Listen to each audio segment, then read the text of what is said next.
చంద్రగిరిలో ఉద్రిక్తత నెలకొంది. కొండ ఉత్సవం కోసం కట్టిన టీడీపీ బ్యానర్లను పోలీసులు తొలగించడంతో వివాదం చెలరేగింది.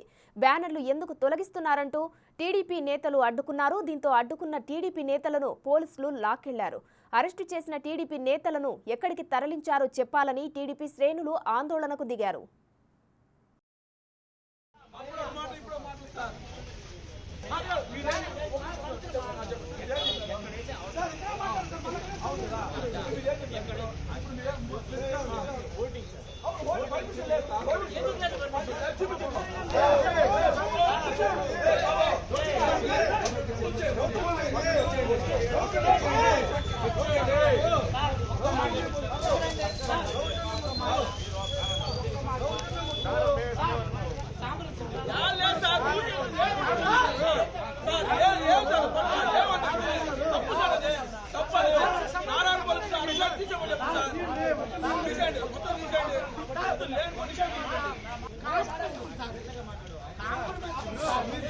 చెప్పిన